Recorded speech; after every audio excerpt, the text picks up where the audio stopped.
But like you said about the ship design, that's the thing that sets Star Wars apart from other like sci-fi franchises, because other sci-fi franchises, the ships look super clean and nice, but Star Wars, you actually have like a lived-in feel because of the broken engines and hyperdrive. So that was a really cool whole like concept to come up with. Yeah, well, that was partly by design, because John Barry and I, those 4 months we really got to know George well, and George was always saying he's making a documentary, he's not making a film, and so he wanted it very aged and used. So it fell on me to create that used universe. John was once John had, well, he realized we couldn't make Tatooine, and he just finished designing the Little Prince in Tunisia. So he thought, there it is, I could just take George. So he did and showed him, and that planet, all John had to do was add a few more domes on the top of the buildings for outside the cantina at Mos Eisley, and build a door that they could go in for the cantina. Other than that, and the moisturizers were stuck in, it was all dressed, and we put the moisturizers, we only had about 2, and we traveled those around with us wherever we went. And he had to build the sandcrawler, and that was the biggest probably set we had to do, and everything else was there, and George saw it and embraced it. So that solved that problem, because it was very close to London and cheap as hell then.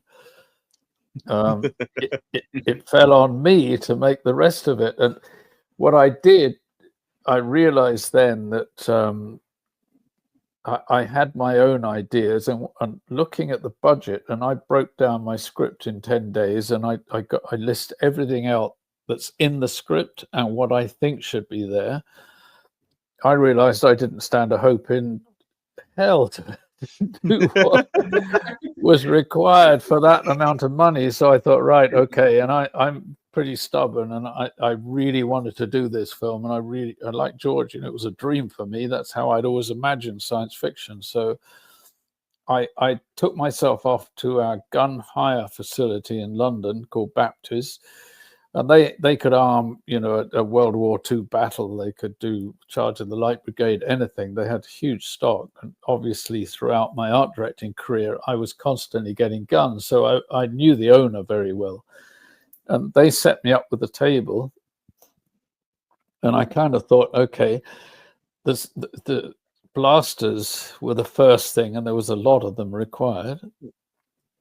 And I'd always loved a Sterling submachine gun. And to me, that's a science fiction weapon. I could have just used it, but I kind of got the idea I better change everything up a little bit. So they gave me a Sterling. I added those T-strip round the barrel, and I found in boxes, I was going through boxes of old stuff, and I found these night sights that were used in Ireland, and I thought, these are cool. And I stuck everything on with super glue, the first one, and took off the clip. Normally on a Sterling for battle, they have a long clip, but they had little short ones, and I put that on.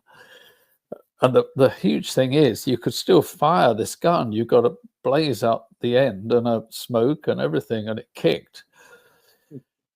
So I thought, okay, that'll do that. And my thinking was that I knew I couldn't. I knew I couldn't go to the workshops at that time. We weren't in EMI Studios, so there was only us, and I didn't know how long, but I knew we were going to start shooting in March, so there was no time to build anything. Plus, I knew with these guns, I could rent them, stick my bits on them, and then give them back at the end, so that was cheap. And the main consideration for me was Han Solo looking like a Western kind of gunslinger in space, and as soon as I kind of searched around and found the Mauser, which I loved, I think this is and it had a wooden stock.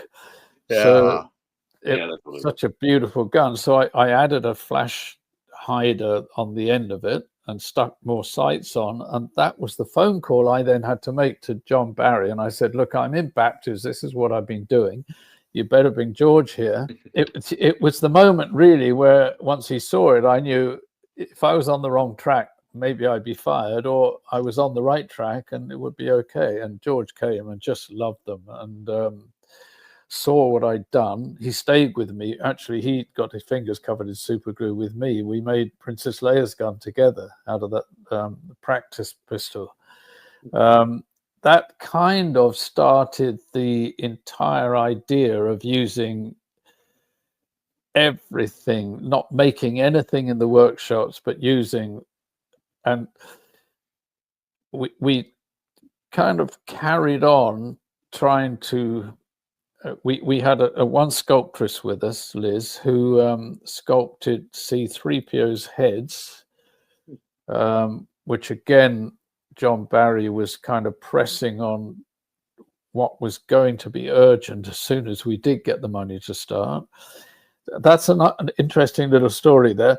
It was all we had, because George never said anything. George had written the script. He expected us to do it and give it to him. That's the way George works. He hires the right people and we'll figure out how to do it.